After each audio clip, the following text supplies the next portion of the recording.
धीरे धीरे रे मना, धीरे ही सब होए, माली सींचे सौ घड़ा, ऋतु आए फल होए। जब कोई भी कार्य होना है उसकी ऋतु आएगी तभी तो वो कार्य होगा।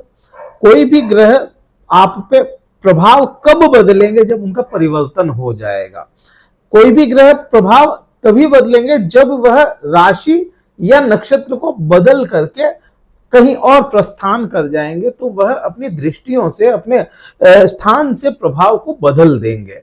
और यही आने वाले समय में हो रहा है। वृश्चिक राशि वाले जातकों के शनि देव की ढैया समाप्त हो रही है, और ये शनि ढैया जो समाप्त हो रही है आपके वृश्चिक राशि या वृश्चिक लग्न वाले जातकों के, आप देखेंगे चतुर्थ भाव से हो रही है। अब यहाँ पे इस ढैया के बारे में अगर बात की जाए तो वृश्चिक राशि के लिए अगर आपके साथ हुआ है तो मुझे बिल्कुल कमेंट करके बताइएगा।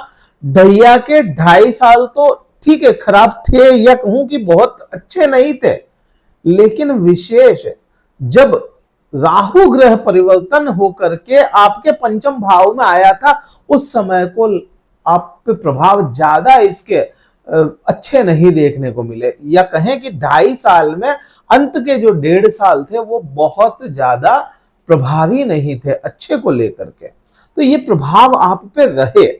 अब जब ये शनि देव यहाँ पे आए थे तब हर जगह देखने को मिला शश योग बन रहा है। उस वक्त मैंने भी यही कहा था कि भाई शश योग जरूर बन रहा है, लेकिन ढैया अपना असर लेकर के आएगी, और वो लेकर के आई। ढैया ने अपना असर लाया। आपके प्रभाव वैसे ही देखने को मिले जहां जहां शनिदेव की दृष्टियां थी। मीन्स आप देखेंगे शनिदेव आपके चतुर्थ भाव में थे तो सुखों में कमी की, प्लानिंग बहुत कुछ करी, लेकिन बेस पे नहीं आई चीजें। शनिदेव की दृष्टि जो छठे भाव पे थी, आपको जॉब को लेकर के समस्याएं या शत्रुओं से लेकर के समस्याएं, आपको ऋण से या रोग से समस्याएं देखने को मिली। शनिदेव की जो 7वीं दृष्टि थी कर्म को लेकर के, हाँ कर्म छूटा नहीं होगा, या कहूं कि कर्म में बदलाव देखने को मिले। परेशानियां थी लेकिन कर्म से उतना परेशान नहीं थे जितना आप रोग ऋण या शत्रुओं से हो गए, या अपनी सेवा से, जॉब से हो गए। आपका जॉब, अब देखो कर्म की बात आती है ना, तो कर्म में जॉब और व्यापार दोनों ही आएगा। मैं यहाँ पे करियर की बात कर रहा हूँ। जॉब में परेशानियां देखने को ज्यादा मिलना, क्योंकि शनिदेव की टेढ़ी दृष्टि थी यहाँ पे, और खुद से ज्यादा परेशान होना यहाँ पे शनिदेव ने आप पे किया, क्योंकि वृश्चिक राशि पे दृष्टि शनिदेव की थी। अब ये शनिदेव बदल रहे हैं, इनका जो बदलाव हो रहा है यह भी देखें कि भाई बदलाव कब हो रहा है। 29 मार्च को हो रहा है। कब से इसका प्रभाव आना शुरू होगा? अच्छे को अगर देखा जाए तो अच्छा कब से होना शुरू हो सकता है, या क्या संभावनाएं बनी? शनिदेव 29 मार्च को जब बदलाव करेंगे, या मैं कहूं कि कोई भी ग्रह जब भी बदलाव करता है 0 डिग्री पे पहुंच करके फिर आगे बढ़ता है। रेट्रोग्रेड चलने वाले जो ग्रह हैं, वक्र चलने वाले ग्रह हैं राहु और केतु, ये 0 डिग्री से 29 की तरफ बढ़ते हैं, और बाकी दूसरे ग्रह 0 डिग्री से 1, 2, 3 ऐसे बढ़ते हैं। अब कोई भी ग्रह 0 डिग्री पे तो प्रभावशाली होगा नहीं, बलहीन होगा। अब इसको पहुंचने के लिए प्रभाव में चाहिए 5 डिग्री से अप, 5 डिग्री से ऊपर होगा तभी ये प्रभाव लेकर के आएगा। अब ये प्रभाव कब आएंगे? मई महीने के मध्य तक आकर के यहाँ पे प्रभाव शनिदेव के आप पे आने शुरू होंगे। अब शनिदेव के प्रभाव क्या होंगे वो अपने को यहाँ पे समझना है। शनिदेव के प्रभाव मई महीने से शुरू हो रहे हैं। उससे पहले राहु और शनि, जैसे शनिदेव बदलाव करेंगे 29 मार्च को, तो यहाँ पे राहु ग्रह विराजमान है और शनि देव का भी यहाँ पे मेल हो जाएगा। यहीं पे ही शुक्र ग्रह है, यहीं पे ही बुध ग्रह है, यहीं पर ही सूर्य भी आ गए, और 30 तारीख को यहीं पे चंद्रमा भी आ जाएंगे। तो यहाँ पे 5-6 ग्रहों की युति बन गई। अब ये युति को समझ लो थोड़ा सा। बहुत से लोग कहीं से कहीं जोड़ करके बता रहे हैं इतना हो जाएगा, प्रलय आ जाएगा, वो हो जाएगा, दुनिया खत्म हो जाएगी। कुछ खत्म नहीं होना है, क्योंकि ये युतियां बनती रहती है समय समय के साथ में। अक्टूबर महीना 2022 में भी बनी थी, 19 में भी बनी थी, उससे पहले भी बनी थी, 2010 में बनी थी, 2012 में भी बनी थी। अब ये युतियां तो समय के साथ बनती रहती है। हाँ, यहाँ पे आप ये समझो, इस चीज को विशेष समझना चाहिए कि क्या शुक्र और जो शुक्र ग्रह अपनी उच्चतम अवस्था में, हाँ वक्रावस्था में है शुक्र यहाँ पे, लेकिन अभी के समय में, लेकिन है तो उच्चतम अवस्था में। अब वो भी देखो कि राहु के पास में बल कितना है। राहु के पास में ये 17 तारीख को राहु नक्षत्र बदल रहा है, 3 डिग्री ही तो बल है, बल भी नहीं है। शनि के पास में 0 डिग्री बल है, बल ही नहीं है। अब बल ही नहीं है तो फिर युति बनाओ, चाहे कुछ भी करो, युति बनाने से होगा क्या भाई? 2 बदमाश लोग बैठ भी गए, अब उनके पास में इतनी ताकत नहीं है कि किन्हीं को परेशान कर सके, तो वो बदमाश बैठा रहने दो। बल आएगा जब तक दोनों बिछड़ जाएंगे, युतियां खत्म हो जाएगी इनकी। बल आएगा मई महीने में शनि के पास में, और 18 मई को राहु बदलाव कर जाएंगे। तो ये जो प्रेत योग या ये पिशाच योग जो भी बन रहा है ना, उससे डरने की तो जरूरत मुझे नहीं लगती। हाँ, यहाँ पे ये जरूर आप कह सकते हो कि भाई युति है तो कुछ तो प्रभाव आएगा। हाँ, कुछ तो प्रभाव आएगा, बिल्कुल ऐसा भी नहीं है कि बिल्कुल प्रभावशाली प्रभाव ही नहीं हो जाएगा।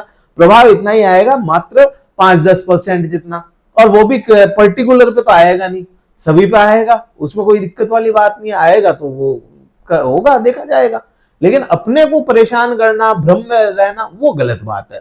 अब शनि का प्रभाव क्या होगा, मैं केवल शनि के पर्सपेक्टिव से करूं बात, क्योंकि दूसरे ग्रह भी प्रभाव लाते हैं, तो अपन केवल शनि की बात करें अगर, तो शनि का प्रभाव यहां पे, क्योंकि शनिदेव कहां जा रहे हैं, आपके पंचम भाव में जा रहे हैं। शनिदेव आपके लिए क्या है, आपके लिए आप देखोगे पराक्रम के स्वामी है, आपके लिए सुख के स्वामी है, पंचम भाव में जा रहे हैं। अब यहां पे सारी स्थिति डिपेंड करेगी, यहां बृहस्पति किस पोजीशन में जा रहे हैं आपके। बृहस्पति जहां जाएंगे वहां से रिलेशन बनाएंगे।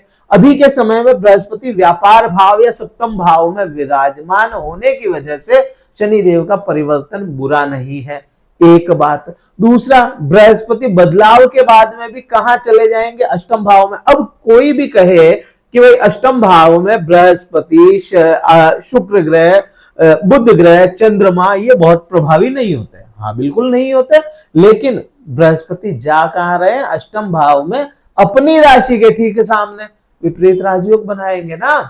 तो यहां पे बृहस्पति अच्छी पोजीशन में होने की वजह से ये शनि बहुत बुरे प्रभाव नहीं लाएंगे।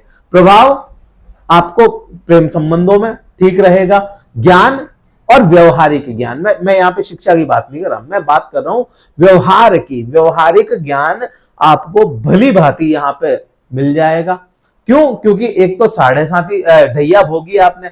अब ये जो ढैया होती है ना, ढैया के समय में, और चतुर्थ की ढैया तो विशेष, क्योंकि खुद पे ही इसका प्रभाव होता है 10वीं दृष्टि में, तो चतुर्थ की ढैया होने की वजह से आपको अपने पराये की परख तो ये शनिदेव करके चले जाएंगे, और आपको महसूस भी हो रहा होगा कि कोई अपना है या कोई पराया है, आपको पता है अभी।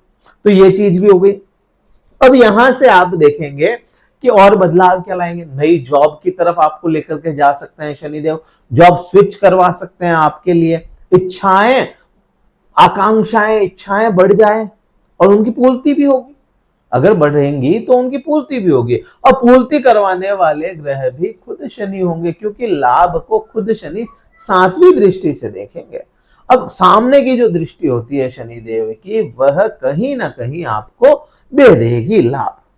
अब यहां से ही आप देखेंगे कि शनिदेव की जो दृष्टियां हैं और कहां पे जाएगी। शनिदेव के पास में स्पेशल दृष्टियां होती है, 2 दृष्टियां स्पेशल है। उसमें पहली तो होती है तीसरे भाव को देखना, फिर 7वां, फिर 10वां।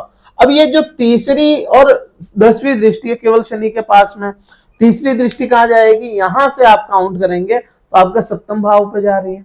सप्तम भाव पे शनि की दृष्टि, आप यहां पे समझो, एक तो जा रही है अपने मित्र के भाव पे शनिदेव के।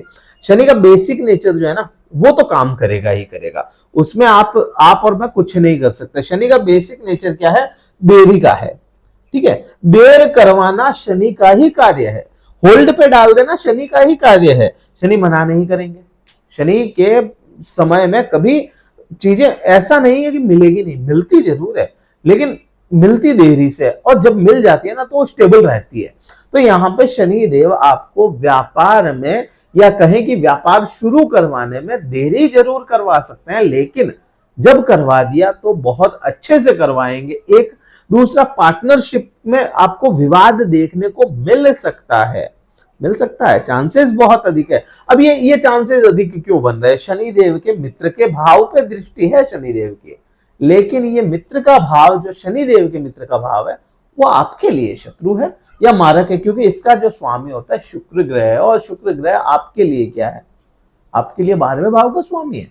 तो इसलिए यहाँ पे पति पत्नी के व्यवहार में थोड़ी कमी देखने को मिल सकती है। अब शनि क्या होता है? शनि का क्या है कि भाई न्याय करते रहो, अपनी इज्जत हो गई, न्याय हो गया, यही तो शनि है। सम्मान हो गया, सम्मान का आदान प्रदान होता रहेगा ना, किसी का अपमान ना हो, तो ये आपका भाव ठीक रहने वाला, उसमें कोई समस्या नहीं देखने को मिलेगी। अब यहीं से शनि की 7वीं दृष्टि मैंने बताई, मान सम्मान की बात है। लाभ तो देगी, बट मान सम्मान की यहाँ पे बात जब करेंगे तो 11वां भाव बहुत इंपॉर्टेंट होता है मान सम्मान के लिए। अब यहाँ पे अगर आप अपनों से बड़े या अपने बड़े भाई बहनों का मान सम्मान रखते हैं तो व्यापार से लाभ आपको अधिक मिल जाएगा, आपकी वाणी से लाभ अधिक मिल जाएगा, तो लाभ की सिचुएशन यहाँ पे बराबर बनती हुई नजर आती है। अब मोस्ट इंपॉर्टेंट बात क्या होती है कि शनिदेव की जो 10वीं दृष्टि है बहुत ज्यादा इंपॉर्टेंट है, क्योंकि दूर तक देखता है शनि और दूर तक से भी रिजल्ट लेकर के आता है। तो शनि की जो 10वीं दृष्टि आपके दूसरे भाव पे, दूसरा भाव ही आपका धन संचय है, धन को संचित करने का भाव है। अब वृश्चिक राशि वाले जातकों के धन संचय के भाव को शनिदेव देख रहे हैं, लेकिन ठीक उसी के सामने अपनी 7वीं दृष्टि से, अमृत दृष्टि से बृहस्पति देख रहे हैं। तो जो लोग रिसर्च से जुड़े हैं उनको तो लाभ अधिक है, यहाँ पे उनको लाभ बहुत अधिक मिलना है। बृहस्पति जब 14 तारीख को बदलाव कर जाएंगे उसके बाद में बहुत अच्छे लाभ है। अब यहीं से अपन देखें और क्या है, वाणी का विशेष ध्यान रखना पड़ेगा, क्योंकि आप शनि की मार खाए हुए हो, मैं बहुत क्लियर बोल रहा हूं, शनि के ढैया की मार खाए हुए हो तो आपकी जो फ्रस्ट्रेशन है ना वो सामने नहीं आनी चाहिए। अगर सामने आई तो फिर यहाँ पे वाणी खराब होगी, और वाणी खराब हुई तो बृहस्पति खराब हो जाएंगे, उसका विशेष ध्यान रखना पड़ेगा और ईटिंग हैबिट्स को सुधार करके रखना पड़ेगा, अदरवाइज प्रॉब्लम्स आ सकती है। बाकी बृहस्पति के बदलाव जब होंगे और अच्छे अच्छे आपको रिजल्ट देखने को मिलेंगे, और ये शनि की ढैया समाप्त हो रही है और अच्छे प्रभाव देखने को मिलेंगे जरूर। ये वीडियो कहीं अच्छा लगे तो लाइक कीजिएगा, शेयर कीजिएगा, सब्सक्राइब जरूर कीजिएगा चैनल को। और अगर कुंडली विश्लेषण करवाना चाहते हैं, जिसमें जानना चाहते हैं आप कि भाई आपकी कुंडली के अकॉर्डिंग आपका समय कैसा रह सकता है, क्या संभावनाएं बनी हुई है, तो डिस्क्रिप्शन में कार्यालय का नंबर दिए गए हैं, व्हाट्सएप मैसेज द्वारा अपना स्लॉट बुक करवा के मुझसे बात कर सकते हैं। कॉल ना करें, केवल व्हाट्सएप मैसेज करें, फिर स्लॉट के अकॉर्डिंग आपसे बात की जाएगी। इस वीडियो में इतना ही था। जय हिंद, वंदे मातरम, भारत माता की जय।